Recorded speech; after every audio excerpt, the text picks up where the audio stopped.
Right. Well, it is Friday afternoon or evening, 5:45 in the evening here in Sydney, Australia, and I am here with fabulous Sista. And I always know when it's going to be a good interview when my guest says to me, "Shall we get a glass of wine?" I'm like, "You are speaking my language, girlfriend." Well, cheers to Friday afternoon. Yes, cheers. Amazing.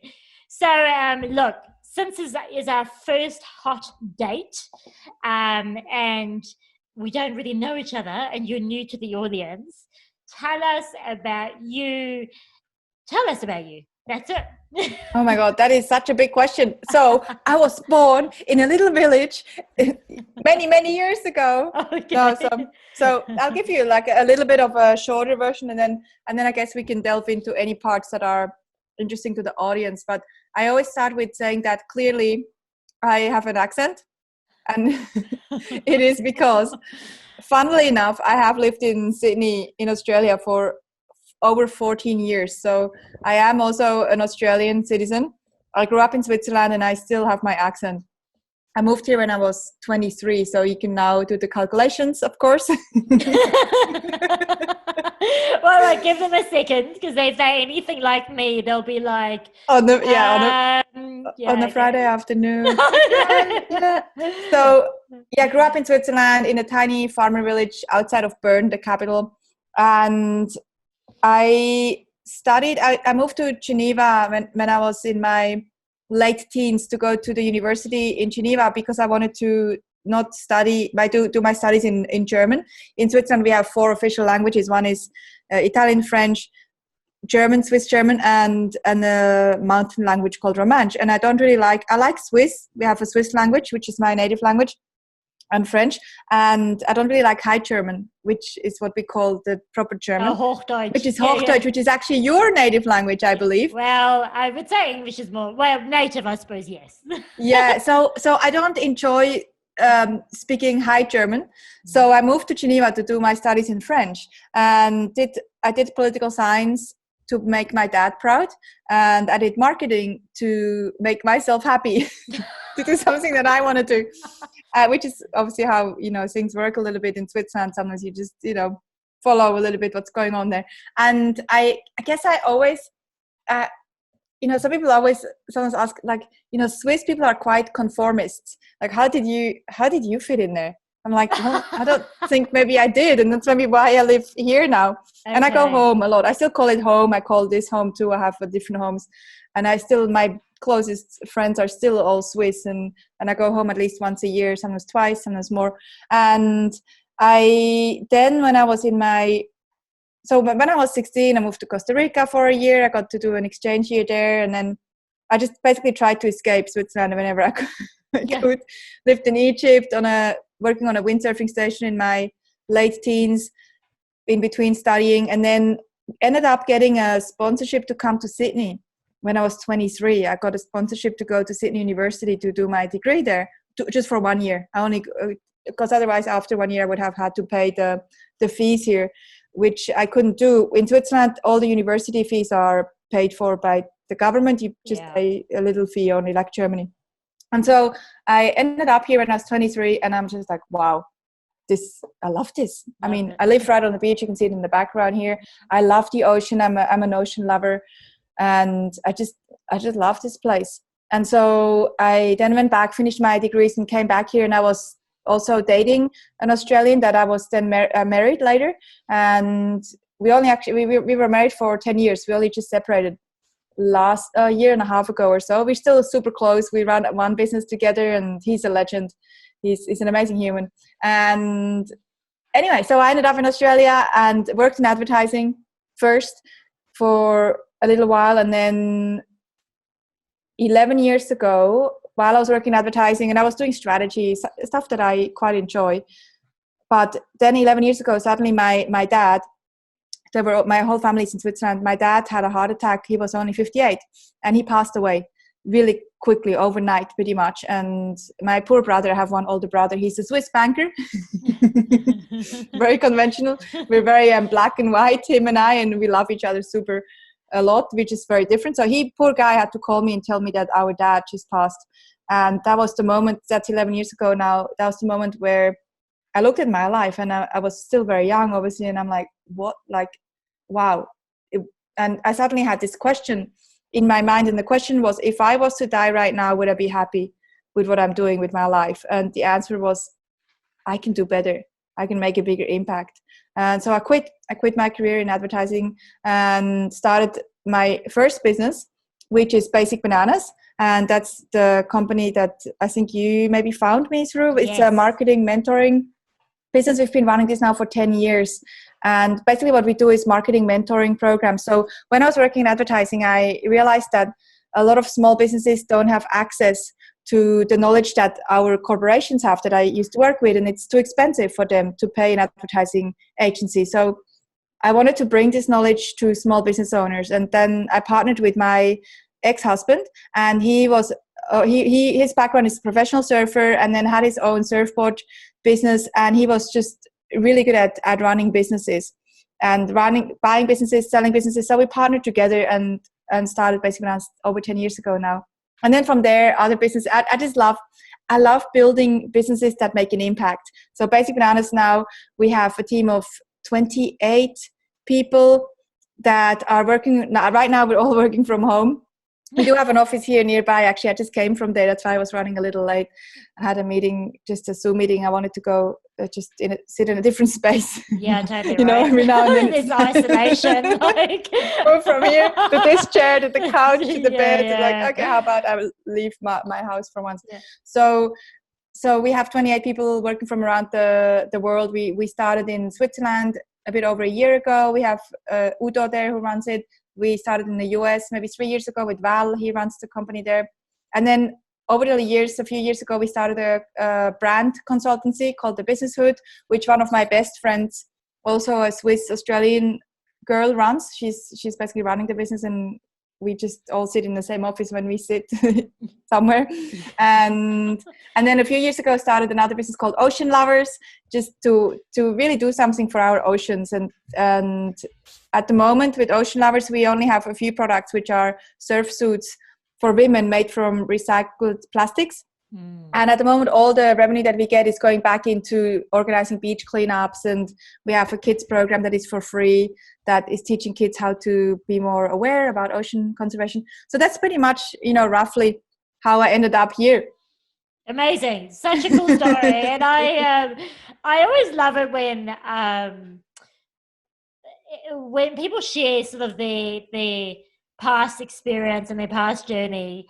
And it's almost so matter of fact, it's just like, this is where I am, this is why I'm here, and I love that. And I do acknowledge, though, that these things are processes and they are journeys, and we do grow personally through that. And what I really want to cover today, because you've just released a brand new book called The Courage Map, and to achieve what you have achieved thus far, it's such I suppose age doesn't necessarily have to come into play, but I suppose it does come into play to a certain degree for me, because I feel, anyway, forget age.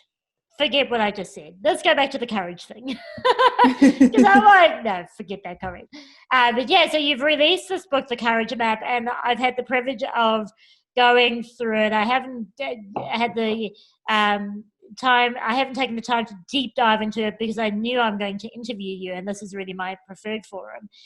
That to achieve what you want to achieve, you really need courage. And I feel in this time now, where we're sitting in a space and we are presented, particularly as women, with the opportunity to create a life we want to create, this is what we need. We need courage now. And I just want to go through some of these things with you from the book.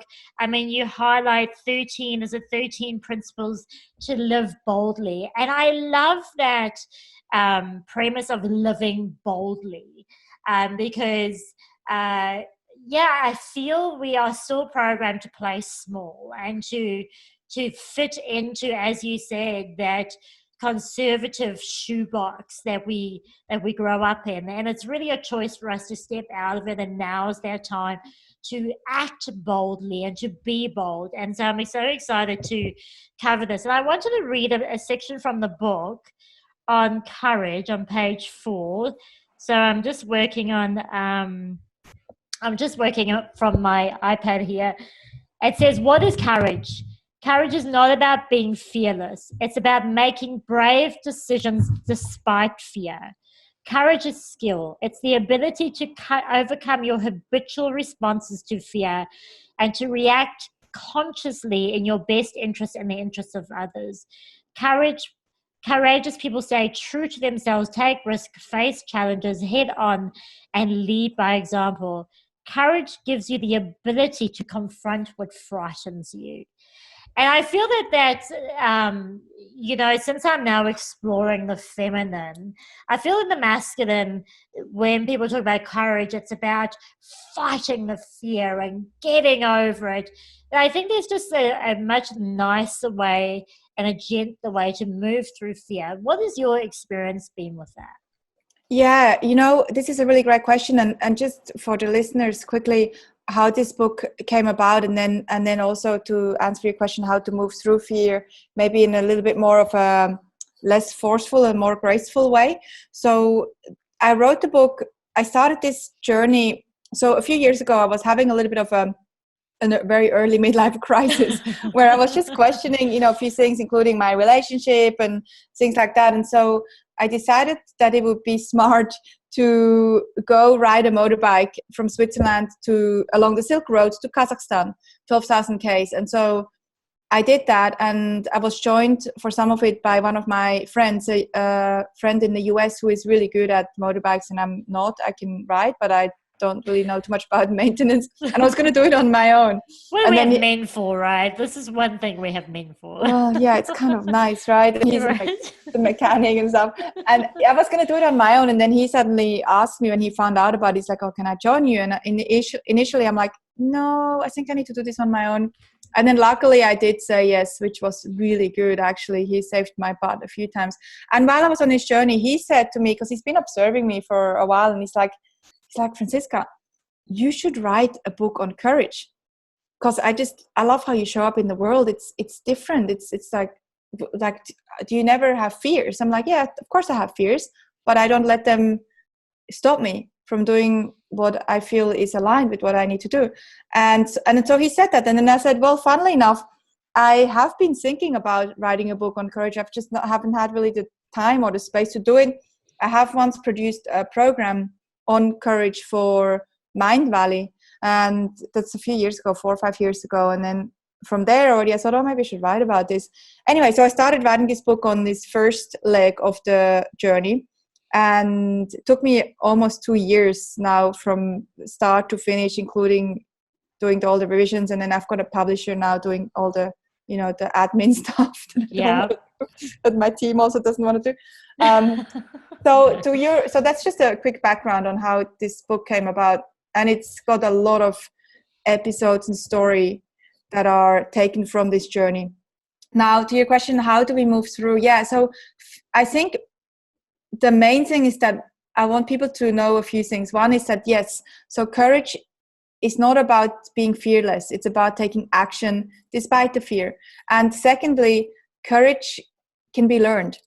So yes, we may, some of us may be born with a little bit more courage than others physiologically and psychologically, but every single person can increase their, what I call the courage boundaries. Every single person can have more courage by applying these principles that I outline in the book, and by practicing courage. It's a skill. And so how do we move through fear, for example, or how can we be more courageous gracefully and not forcefully? One of the ways is just to be more aware, just have more awareness of that. Oh, I am feeling scared right now. But instead of letting that paralyze us, then the second thing is to just allow these feelings to move through us. So rather than, let's say I'm thinking about changing my career or starting a new business, and then suddenly I'm like, oh, I can feel the fear. I don't think I'm good enough, or I can't do this. Then rather than just ignoring that or pushing it away is like, okay, that's interesting.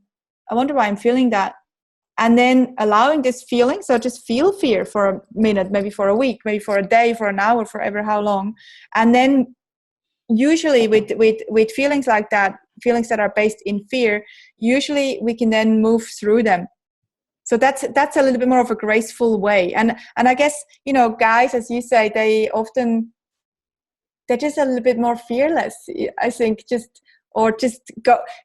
Guys, I think the difference is, and this is very stereotypical, we can't maybe stereotype too hard, but guys, and you see this in business, I work with a lot of business owners, they just go for it because they know that, well, if they fall over, so what, it doesn't matter. And they often have this sometimes false confidence, whereas women are a little bit more in the head, where that little voice in the head will, tell us that we can't do something, or that we're not good enough, or guys often don't have that negative voice, which is often what's holding us back. Yeah, I'm interested in that, because one of the principles you highlight in the book is trust. And I'm really interested in trust as women, because in order for us to trust, we have to feel safe. So I wonder then that we as women have not really been safe without marriage. Like, it was only recently that we are still able to create our own income. We are able to have our own business. Like, it's really quite new, where, men were nurtured to just go out there and fearlessly go and, conquer whatever they need to conquer. But for us women, we couldn't do that, because if we actually ended up without a husband or who was our income, that was detrimental to our well-being. And I wonder if that is still a little bit in our DNA, in the sense that, oh my God, if I just go all in, will I lose face? Will I lose reputation? Will my well-being be at stake? What do you think about that? It's such a, this is such a cool question that I sort of have thought about, and also haven't in that sense, but I have thought about it in the sense of, and this is not a judgmental comment, but there are, of course, still women that are okay to be completely dependent on someone else. So I guess how we grew up as women is, in the conventional sense, if you look into history, was, the marriage thing got invented as an institution, and then suddenly the woman is sort of a little bit dependent on the man, and it's just created this dependency. And now, of course, as we women, we are able and empowered to do our own thing and to make our own money. It's actually really cool. And I think, there are different types of women. And I was actually talking to one of my girlfriends last night, Andrea, and because we were talking about how some women are totally cool to be completely dependent on guys and to have everything paid for by guys. And I said to her, you would never be comfortable with that. And I wouldn't either. And then I was thinking, why? And I realized, it goes back, which is one of the courage principles. It goes back to the stories of how we grew up. If we grew up with a father, for example, that maybe we couldn't completely depend on, because maybe he wasn't, people always do the best they can, but maybe the best he could was maybe not show up or not honor his word. And so suddenly, and I definitely feel like I fall into this category a little bit. My dad, it was great, but he was maybe not super reliable. And so now it's like I realized that this was maybe one of the reasons why I love doing my thing and building successful businesses, because I don't want to be in a position where I have to rely on a guy. And I've always been like that. I would not feel good if I had to rely on a guy. But then other people might be completely cool with that, and that's also okay. And so I think the other thing, and I'm not really answering your question because I forgot it, but the other You're like me, I just go off on tangents. But I do want to carry on, babe. It's fine. I think you know what? I think you don't remember the question either, which is even cooler. No, what I was what I was asking is, in order for us to act courageously and to act and trust, we have to feel safe. So I wonder how you, and I think this might take a bit of thinking or feeling innate there. How do you feel safe? I think this is a great question. And how I feel safe personally is definitely trust is one of the principles, as you mentioned. And trust has three levels of this. There are different levels of trust. And the first one is trust in yourself. And I believe that I feel safe, and I generally always feel safe in every situation. And if things go completely pear-shaped, right, like right now we're in the middle of chaos with this pandemic. My businesses have taken a huge hit. Things are flying everywhere. That's why, I was running late for today, and there's like I have never worked this hard in my entire life, and I kind of like it. And the reason why, and I feel safe still, even if the whole thing goes belly up, which it won't, but it's okay, because I trust in my own abilities. That's the first level of trust, is trusting myself. I trust that, whatever happens, I'll work it out. And I think it comes from having to work out things without somebody else coming to rescue me. Secondly, it's the second level of trust is trusting, and which is just as powerful as the first one, trusting myself. The second one is having a belief, and I love this belief for anyone who is listening to adopt, is having a belief that the universe always has your back. This belief has helped me. As I went through a separation with my ex-husband, it was freaking hard. We were married for 10 years. We are super close still. It's just, it just felt like this is actually trust helped me to decide that I need to move away from this relationship for the sake of both of us, for both of us to be able to evolve into the way that we need to evolve, which I didn't think was together. And so as I moved through this whole thing, it took me it's just, separations that they're never fun. But what got me through it is that second belief, which is the universe always has your back. The universe always has your back. It doesn't matter if things don't go the way that you were expecting them to go, or you're making a mistake, or you're in a maybe not the best position right now. If you believe that the universe always has your back, you know that after this time, there will be a time where you look back at this time and you go, oh, this is why I had to go through this, because I had to evolve to be able to do something new. So that's the second level of trust. And the third one is a little bit more naive in some people's eyes. It's to trust strangers. And I've always had this. My mom used to definitely call me naive. She probably still does, where I would just trust strangers a little bit. But I'm only able to trust strangers because I trust myself and I trust my judgment.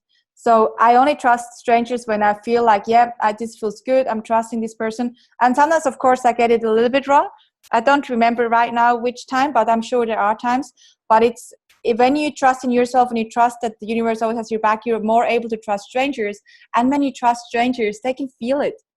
And I find, and maybe again, this might be called ignorant or something, I feel that on these trips, these journeys through all these crazy countries, I have never felt safer. And some of these countries are dangerous. Tajikistan is on the border of Afghanistan. We drove along this highway called the Pamir Highway, which is the heroin highway. All the heroin is coming from Afghanistan, goes to Kyrgyzstan, and it's dangerous.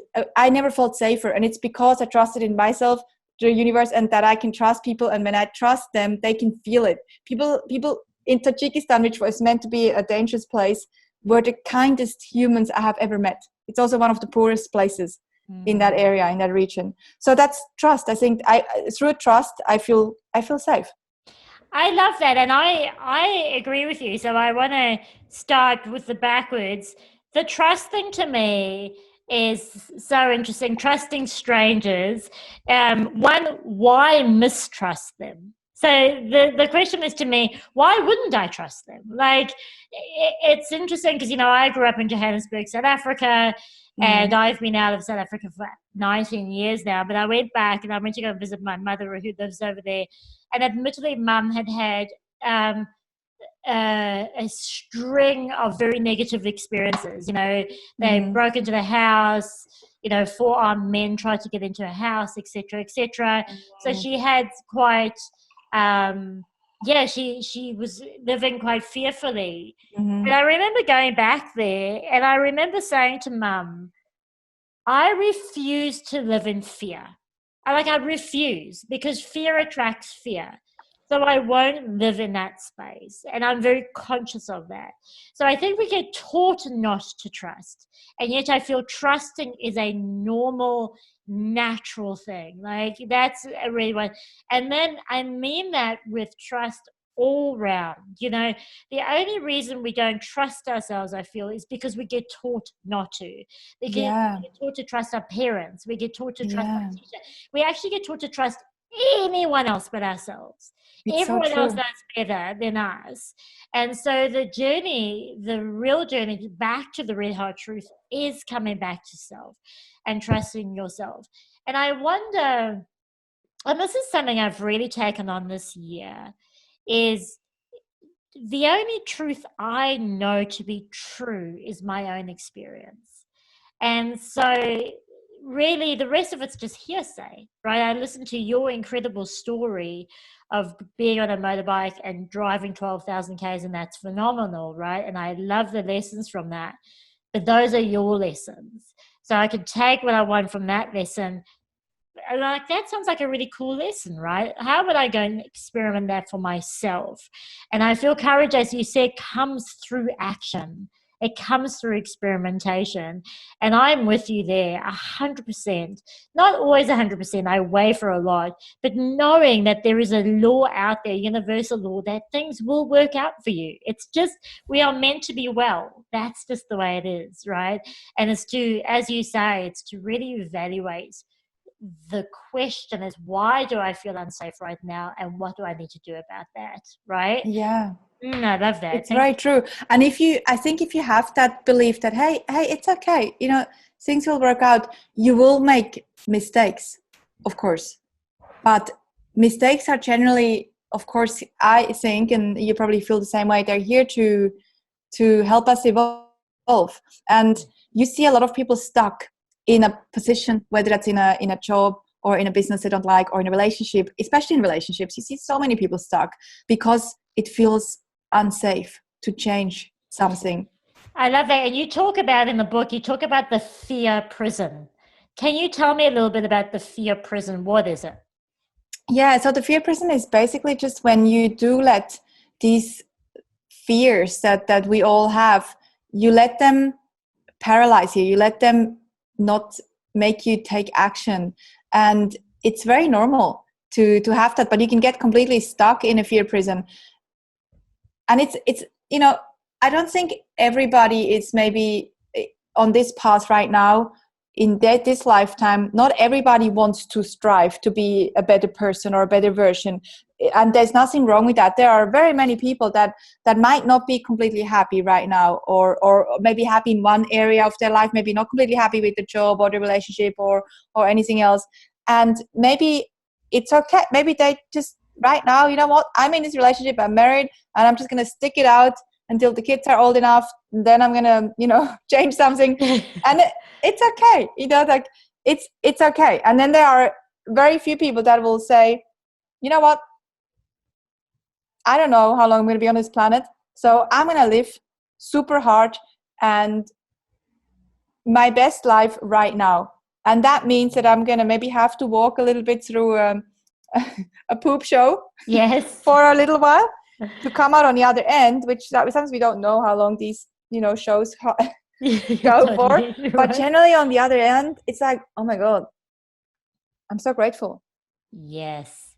So, and I interviewed two guests, and they both had great adversity. Like, one of them, her son died of Oh, cancer, wow, yeah. and the other one, um, and the other one, her partner fell off a 3-story balcony in Wow, Spain, and just over a year ago. wow. And in both instances, they have said this has been the greatest opportunity for me to return to consciousness, to return back to what matters, to cut out the bullshit, to Yeah, focus yeah. on what needs to be done. And I think, as much as I'd like to say, do it without adversity, I think we just like scaving along. I think it's just normal for us to be comfortable, and to push ourselves out of our comfort zones takes a lot, right?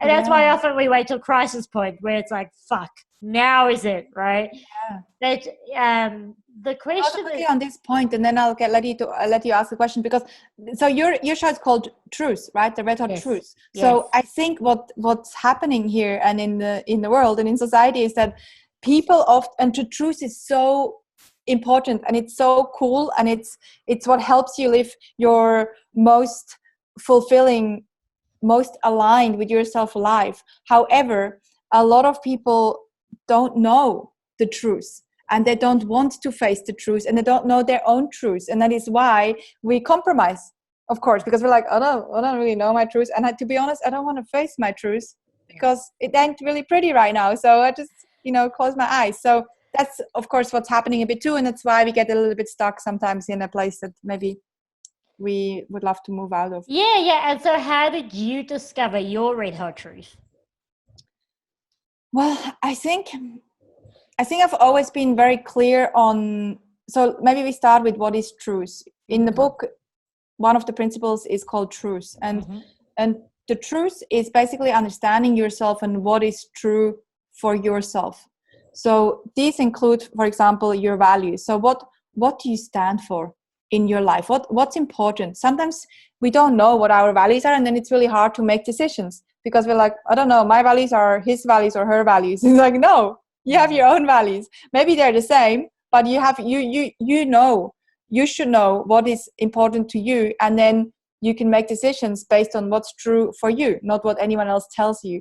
And so truth starts with understanding your values. And I've always been very, I believe, clear on what's important for me. Like, for example, one of my most important values is freedom. Me too. Fancy that. Yeah, fancy that. And of course, so if you look at our lives, I'm sure if you look at your life, you will see patterns throughout your life. You're like, oh, she likes freedom. That is why she's always been, traveling around, or that is why she doesn't want to be dependent on someone, or that is why she built her life in a way that she can have the flexibility to do what she wants. Yes. So freedom is one.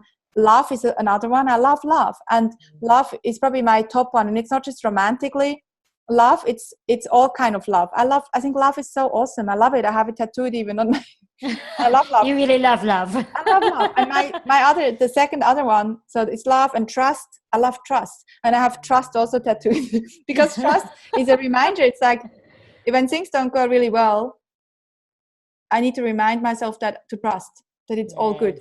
So that's truth. The truth is with you basically understanding what are your values, what's your compass. I always say your values are like your compass. They help you to figure out which way to go depending on what your belief system is, what your value system is. And then also truth is about knowing what your intentions are. So how do you want to show up in the world? So for me, it's of course very important to, and I do this work always at the beginning of the year, new year, take a new journal, and I write down what are my values again. They usually are the same. They have been the same for a long time, but they might also change in the future. I'm not sure.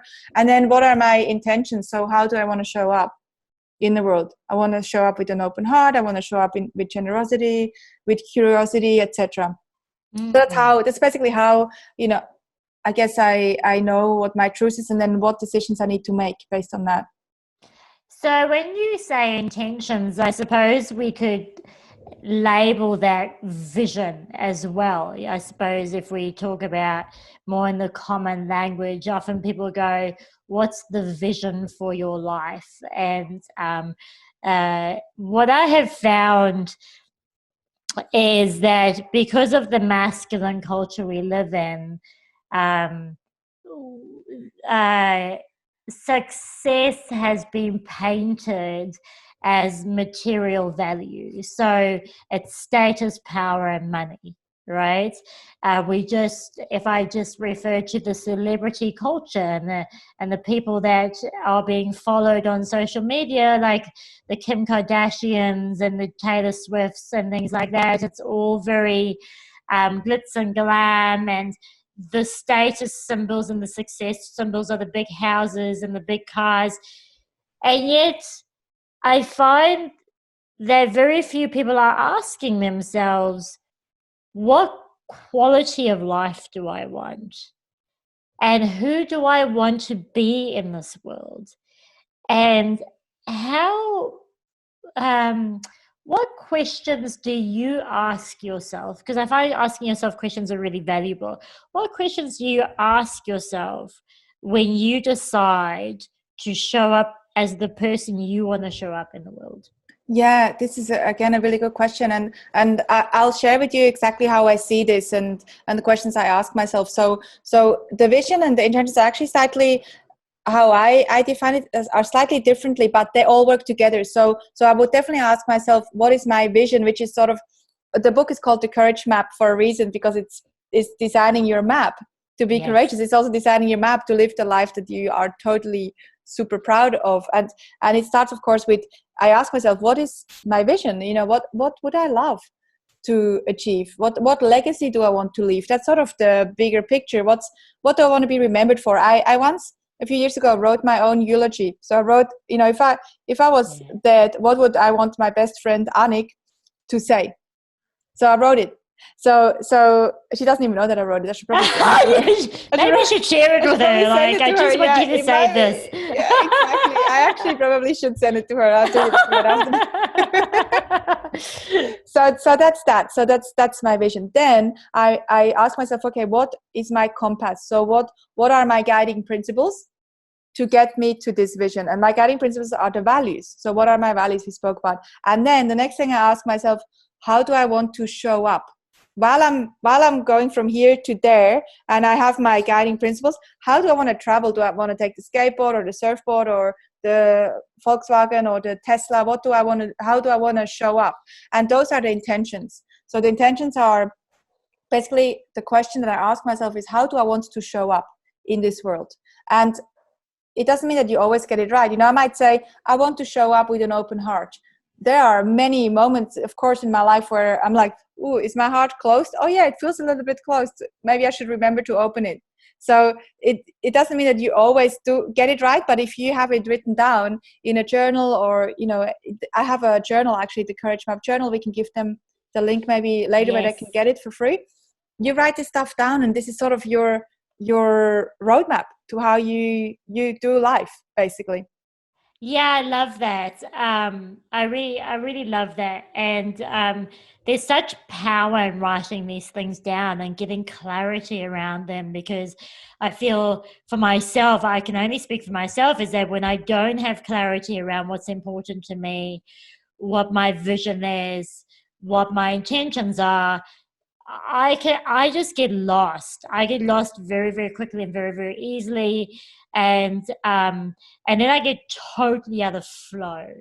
And one of the principles you also speak about there is flow. And I feel that flow is more of a feminine trait. So being in flow, going with the current, if I can say that, where I feel the masculine is more like control, make happen, you know. And so can you speak to me a little bit about what is flow? When do you experience flow? And when you're out of flow, how do you get back into flow? Yeah, and I agree with you. I absolutely love flow. Flow is probably one of my favorite principles. And as you say, there's an author, you might probably know him. I think his name is David Data, and he writes, you would love him. He writes a lot about feminine and masculine energy, and what he does talk about, and it makes so much sense. I read most of his books. He talks about how flow, the ocean and water, that's very feminine, because it's wild. It's a little bit like, you know, just a bit like this, like, as in, it just flows. Like it's also sometimes nurturing, but it's also unpredictable. Whereas the city, like, let's say if you look at New York, for example, and I'm sure, you know, you might have been there. I've been there so many times. I love it. It's very masculine. It's very masculine. It's fast. It's controlled. It's structured, more or less. And so flow is a very feminine trait, but of course guys that can embrace that too. It's very beautiful to see that. I love when I see guys embracing flow, and flow is I look at flow and this principle, like the metaphor that I use is water, of course. And so if you look at water and you look at a river, for example, or even the ocean, but let's look at a river, you see no river is ever straight unless it's man-made. Every natural river has different bends and quirks and obstacles, and it's never straight. And the water that is in the river always finds a way around these obstacles. Yes. And that's life. So if we can look at life, like life is never a straight line. It's impossible. We always have the zig and the zag. And if we can just feel like using this image as in, hey, I'm just the water here in this life. And if I'm hitting an obstacle, a rock in my life, what am I going to do? Am I going to scream at the rock and tell this bloody rock to move away? Or piss off. Yeah, go away. Go away, rock. Or am I just going to move around the rock and find a different way? And that is flow. That is flow. And I think it's just really cool I think this image really helps you to come into flow again, and it comes back to trust, of course. Again, trusted. It's okay. You just, sometimes it takes a little bit longer to flow around a rock, and sometimes you might be screaming at a rock until you realize this bloody rock is not going to move. So the only way to move fast is you're going to move. Fuck you, rock. Okay, I'll go around. Right? Fine. What do I care? Exactly. Yes. And I also find in my own experience is I'm most in flow when I do things I love. And so what I mean by that is I love dancing, right? So I always say in the next life I'm coming back as a professional dancer. Oh, right? That's amazing. But it's the image in my head and the reality of what I see physically are two very, very different things, right? But I love it. And when I do it, time stands still. Like I'm out of the mind, into the body. And honestly, I'm not thinking, I'm present. I'm really present. I'm enjoying myself. And that's when the magic happens. It's when I'm just so present and so in pleasure and joy. That's when the flow happens. And so the minute I come back into the head and do the comparison game or whatever it is that happens for me there, I'm out of flow. What happened? Did you get something in your wine? I got a bug in my wine, this sticky bug. Good protein. He's still alive. Go fly. Oh my God, save it. I'm all about saving every animal. You go kill it. Eh? I'm gonna let him fly away. Okay. I don't want to wipe him on my clothes either, so there we go. Yeah, you're lucky she doesn't want you to wipe you on your clothes.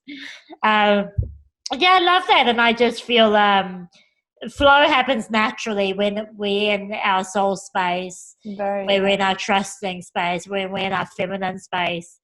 That's when flow happens, and I feel it's almost counterintuitive to what we get taught.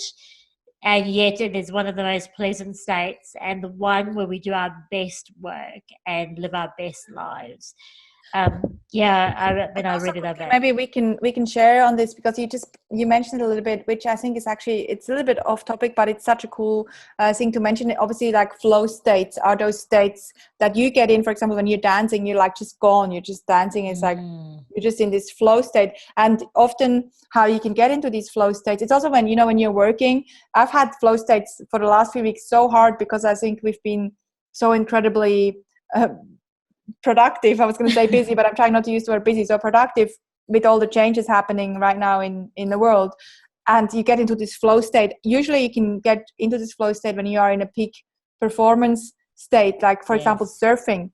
Surfing is one of these sports, and I love surfing. I adore it. I love being in the ocean, and it's because it gets you into this flow state very quickly. And I guess it's what you say. It's like this presence. You're completely present in flow. And also when you are in flow, I guess fear can't come in, because you're just present. It's in the present moment. It's really hard to feel fear.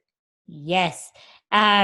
So I have always wanted to be a surfer chick. Like, Well, South Africa has really big sharks, so I'm not sure about that. well, not actually surf. Like I've never really had the desire to surf, but I just want to be the cool surfer chick, right? Because I love the ocean like you. I love the sea, and just having this idea of having sun and sea bleached hair and just being free. I love the idea. So, I would just buy a surfboard and walk around for the sake of just being a surfer chick without actually going surfing. So I was like, I'm totally okay with that. That's so cool. It's the cool kids. Look, the book is so full of wisdom and such beautiful examples from your experience, which I love. And what I really loved about the book, it was so easy to read. I love that. I also loved how, in the end, you gave really practical tips on how we can live a courageous life and use each principle, because that's what it really is for me. As I said before, knowledge without experience is nothing. It's just hearsay, right? I really love that. What I want to come back to now, which is one of the first principles you mentioned, and also really, I feel one of the most powerful, and we did touch on it a little bit before, was the stories we tell ourselves. Yeah, that's a big one. It's a big one. So look, we speak to coaches and consultants who are not new to this concept. Like, we all know that we tell ourselves a story and the outside world reflects the inside world. I think we all get that. One thing I feel I've been working on this forever, and I just feel I'm not getting it. And I'd love your wisdom on this. Is that, how do we change our story? The story's not serving us. It's not. Well, let me speak for myself. I have this vision of where I want my life to be, and yet I seem to be repeating the same patterns over and over again. I feel like I'm not moving and flowing to where I want to be. And yet I've done a little bit of journaling, and then I've done a little belief change system stuff. What, in your experience, has worked for you to change your story to allow you to achieve your intentions and your vision? Yeah, this is a great question. And just a disclaimer, I'm not a counselor or a coach or a psychologist. What I have found, Can I just say something about that disclaimer? Of course. That really fucks me off. So what I want to say, I love your swearing. It's brilliant, because normally I swear so much, but I try not to on these podcasts, No, baby, this is the brand, right? This is the red hot truth. We're being authentic, so you just do whatever works for you, right? What I want to say to that is, there's no need for a disclaimer, because this is your experience and you've experienced what you've experienced. So yeah, it's only an experience share. Exactly. It's not telling someone what to do. And even counselors, and I value them. I've had my own coaching business. I've coached people, right? But that's, once again, just advice, right? Your experience is your truth. So you are just speaking your truth. So there's really no need for a disclaimer. So please go ahead. Yeah. So, and it's not about, I can't tell people what to do. As you say, I can share what's working for me. Yes. And what I see is working for people around me. So the first thing, I guess, that I'm observing why people are holding on to stories that are not helping is because those stories, at some unconscious level, are serving some kind of need. They're doing something, even though it's a really crappy story. Might have a really crappy story. Let's say money. Somebody might have a really crappy money story, and that's why they never make money. When they make money, it's gone instantly. Of course, they have some story around that. And first of all, let's go back and figure out why.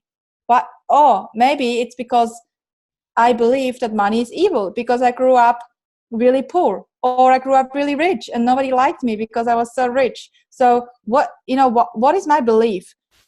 What belief systems do I have? And this is a really good exercise that I also do at the beginning of the year, is I observe myself, not just at the beginning of the year, but a lot. I'm like, let's watch this. What's going on here? Why am I acting this way? Why am I thinking that?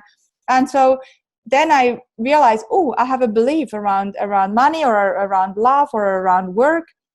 And then I can go, okay, so I have a belief that money is evil. Where does that come from? Oh, it comes from being really poor, for example. And then you go back and you look at that story, and that's the first thing, is just the awareness and acknowledgement that there is a belief that is not helping you, and it's coming from this part here in my life. And, you know, like for me, for example, I have a bunch of stories around marriage. And maybe that is also why I ended up separated now, because I guess growing up, I never really believed in marriage, to be honest. This is like sharing my truth here, because I grew up in a family where I looked at my mom and dad, and they both did the best they could, but it's like, I don't want to be like that, you know, and that's probably a lot of us think that. Yet again, I ended up being married, even though I always, with my ex-husband, I always said, I don't really believe in marriage. It's like this old institution. I don't think it's super necessary. But of course, there was so much love. And I said yes to getting married, and I don't regret a thing. We are a great partnership. And it's a story, of course, that I told myself in the past. So now I can go back to that time. I'm like, oh, this is why I told myself this story about marriage, because I saw my parents, I saw neighbors, it's like all this people paint this fake picture about their families and stuff. Yes. Because I always thought, growing up, my family is the only fucked up family. And then, right? And then, yeah, right. I was a little bit like, oh, everyone else seems to be okay. And then I suddenly realized, wait a second, they're all fucked up. Everyone. No, right. So anyway, so we have these, basically what I'm seeing is that we have these stories, and they are serving some kind of need still. Yeah. So the first step I feel is like, hey, just get clear with this story and figure out if it's serving you, if it's not serving you. And then go, most importantly, I find that it's working for me, is go back to my belief system. What do I believe? And is this belief helping me? Is this belief of not believing in marriage as a concept, is it serving me or not? It doesn't actually impact me so much as long as I believe in love. If I didn't believe in love, I would probably have a bit of a challenge with relationships, which I don't think I have. But hey, my partner might say something else. Who cares what he says? It's all about what you say. He's not here to defend himself. No, exactly. It's all good. So I think it's just really getting this clarity on what are your beliefs? What are your beliefs? Yeah. Did you get help with that? Like, do you have a coach, or do you have a friend, or do you have a sisterhood, or anyone who helps you with that? Because I feel getting out of my own head is really challenging.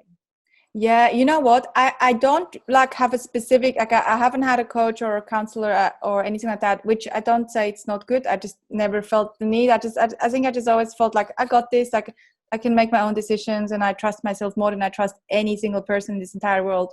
But having said that, so I haven't had one person, but I think what's helped me more than anything in this entire world, and what's shaped me and my character, is my sisterhood.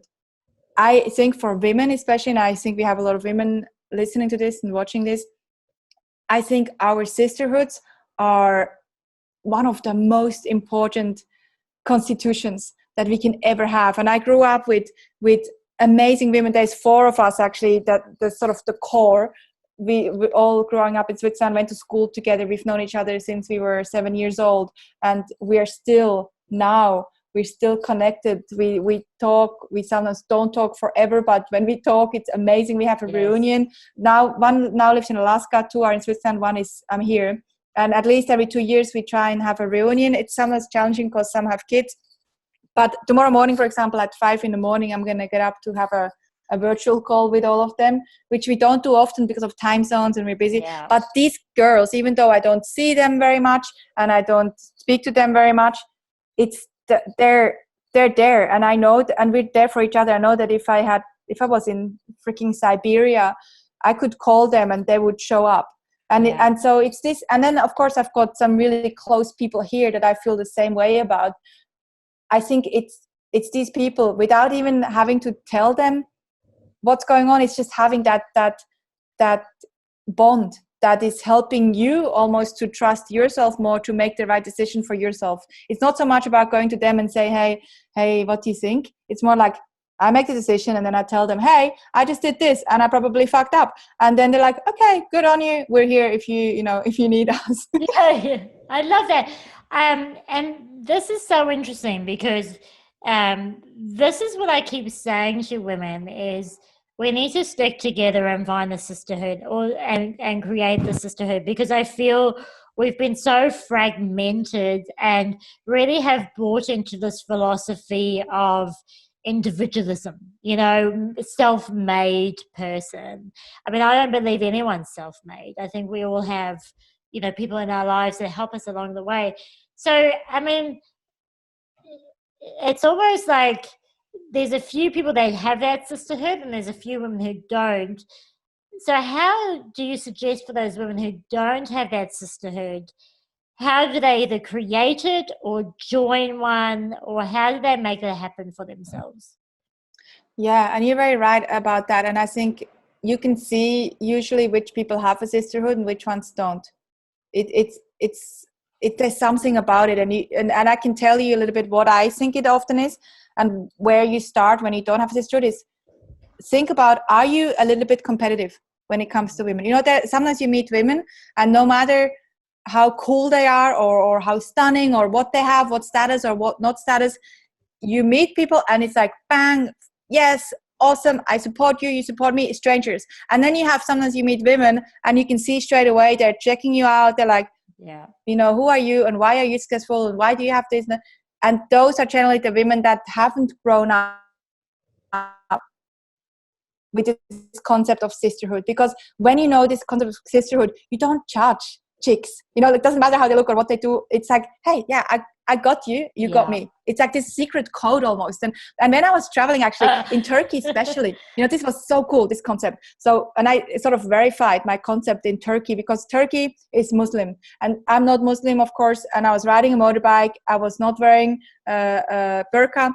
Women, a lot, not all of them, some were. And often I would, drive into some village and the chicks were just so excited for me. They're like, oh my God, this is so cool. And even though I'm so different, we were so different, I felt this sisterhood.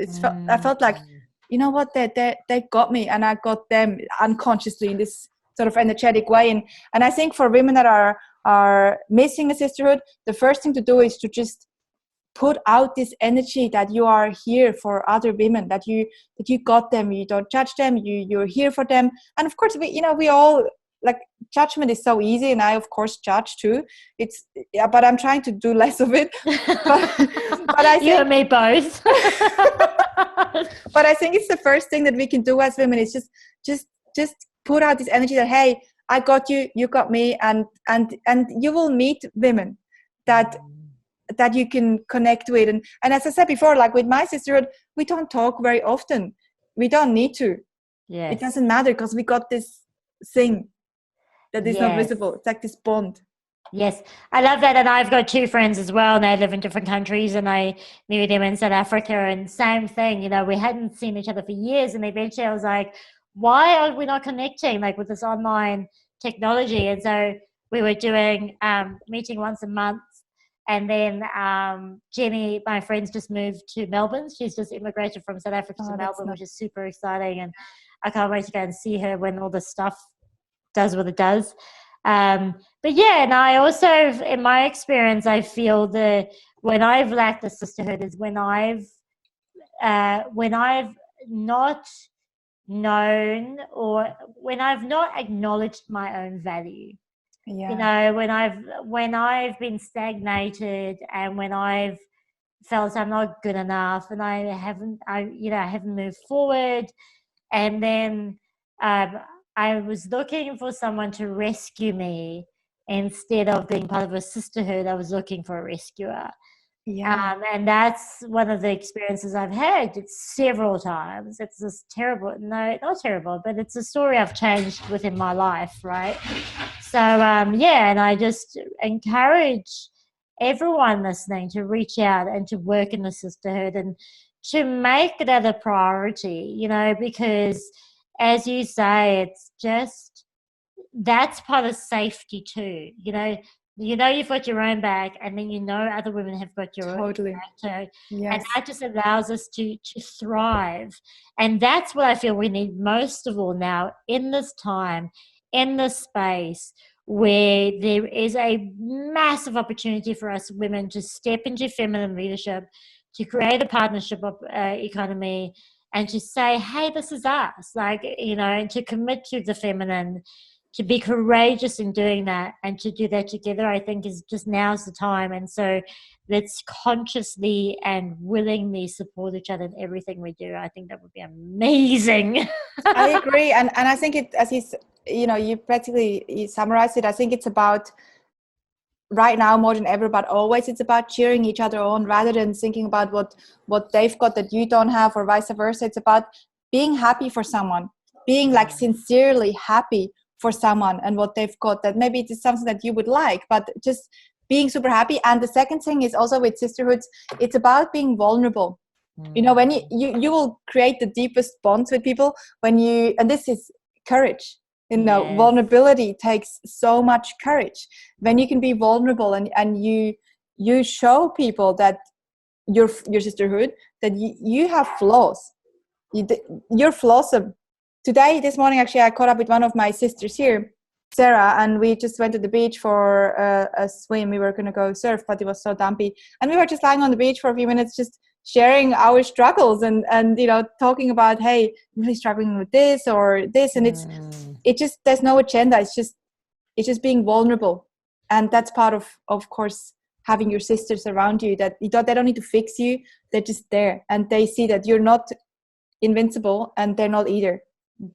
Exactly. And I love that so much. And I feel often in business, I remember when I started business a few years ago, I had this belief that I had to go out there and present myself as confident and know my shit, because I wanted clients to invest in me and in the business.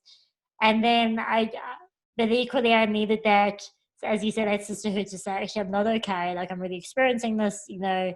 Yeah, I love that. And and this is one of the missions I have with the Red Hot Truth, is to build a sisterhood, you know, to share the wisdom of you and other sisters, to breathe life into other women, to literally breathe life into them and say, you've got this and we've got you, you know. And that's really what it is. And it's a lifelong process. Like, it really is. Yeah. And it's just understanding that everything is unfolding just as it needs to. This is why I don't panic with these pandemics. And, you know, and I mean, of course, there is a sense of urgency of like, holy fuck, like, I wasn't expecting this. And, you know, going into action, and also understanding, as you said, the universe has our back. So everything unfolds just as it needs to, and to look where the opportunities are. And then maybe just to fucking just chill out and have a glass of wine, right? You know, I agree. And it's very funny because, you know, I spoke before about, some of us, we don't like to be dependent on others. When this whole panic buying started and people started to fill their fridges and freezers and cupboards, I'm like, this is not me. I can't do this. And I had one of my sisterhood girls. She kept calling me. She's like, Franziska, have you now bought this? Have you bought this? I'm like, no, dude, I'm not going to buy a thing. I'm just going to, I like fresh food too. So I'm going to keep buying fresh food as it comes in. But secretly, I didn't tell her that. But secretly in my head, I thought, well, she's got a pantry full of food. She's got me. She's got me. If things get really bad, I'll be fine. I just go to her house, pick up some stuff, and it's fine. Well, I have a funny story about that pandemic buying thing, because at the time I was traveling around Australia running workshops in schools, and I don't listen to the news or watch the news. I haven't in 10 years. It's just a conscious decision of what I put into my mind, right? And I walked into Aldi the one time, and it was in rural New South Wales or Victoria. I can't remember exactly.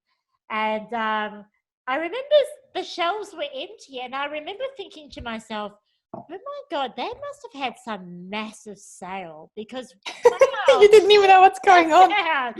That is hilarious. And so, you know, and same thing. And then, of course, you know, my wonderful husband, he's quite different to me. He's like, oh my God, we just need to buy some shit, you know. And I'm like, why? Like, what are we going to do with it? You know, I'm like you, I follow a vegetarian diet. I buy fresh fruit. I said, dude, no one's stocking up on fresh fruit. We'll be fine.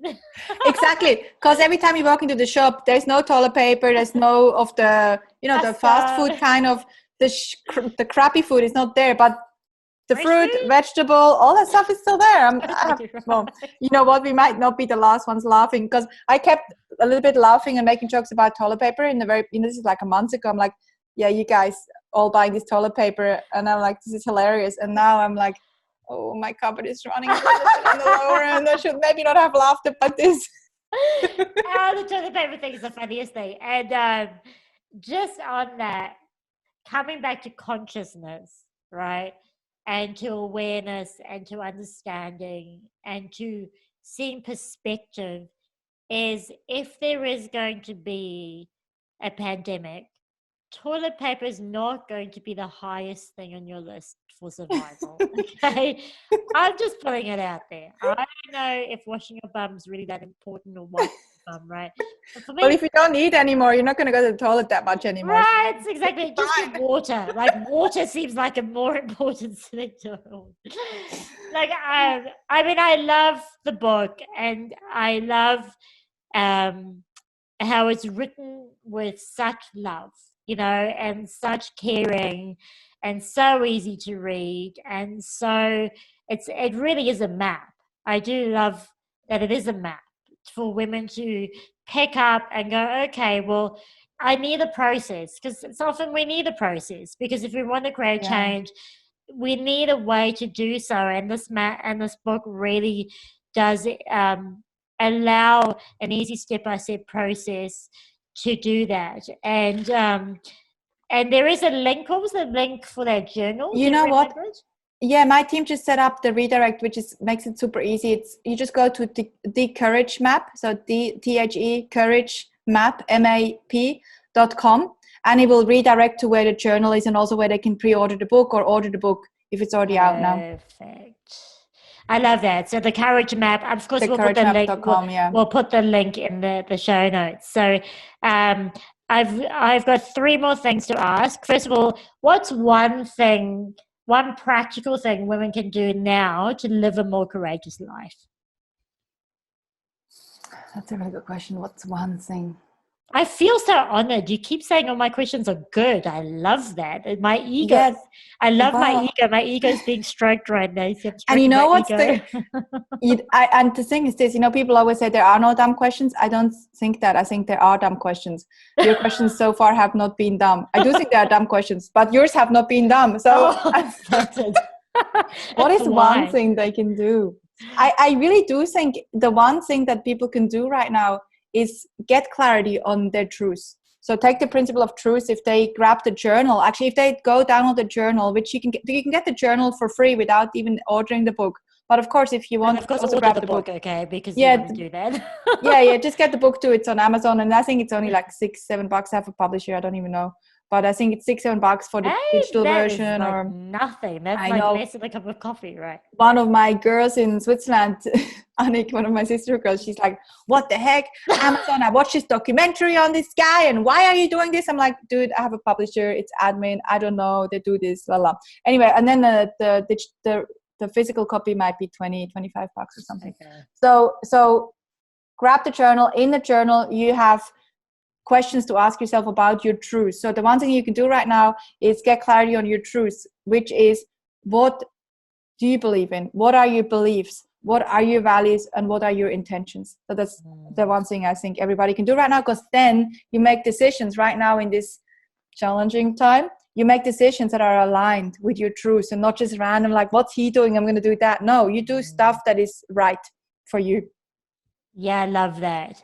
And then, well, I sort of covered this, but can you please share with us where we can get a hold of you? What's the best way to get hold of you? Yeah, so you can go to, if you don't remember how to spell my name because it's a little bit challenging, you can go to thecouragemap.com and it will redirect you to my personal website. But if you want to just go to my personal website, it's Franziska Iseli, so it's Franz for zebra, Iska, no, that's my first name, and then right next to it, iseli.com.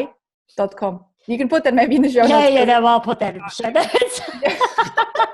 And you can find me on social media on this same name. But if you go to the couragemap.com, it will direct you to my personal website, and you can find my name, and then you just type that name into also Facebook or Instagram, or I'm not really on Twitter so much, LinkedIn, stuff like that. You can find me. Yeah, and I just encourage the audience to go to the Courage Map, download, the journal, get the book, read through it, and take implement.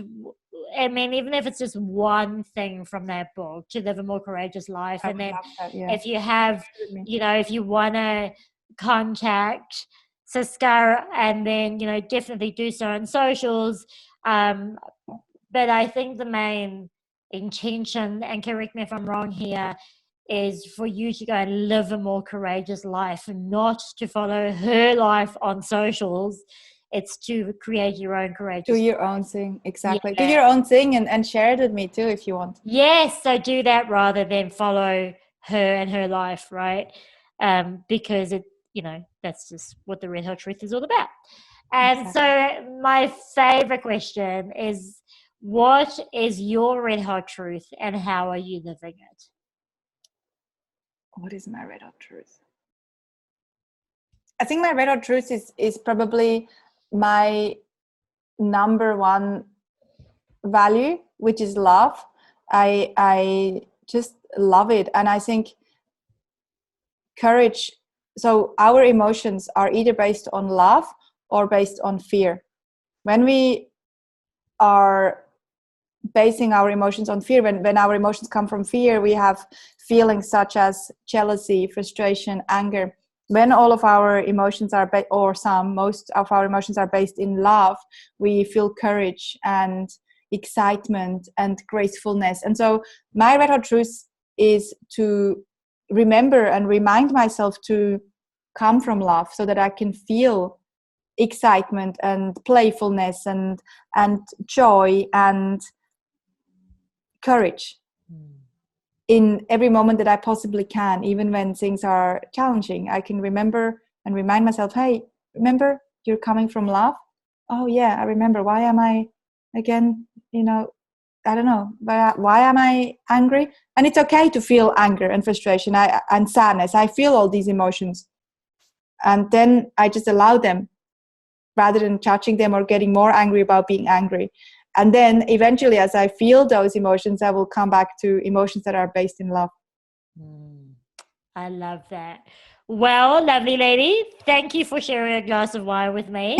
I was tempted to have another one, but me on Are you finished already? What do you mean? Didn't you top up your glass like 3 times? I did not.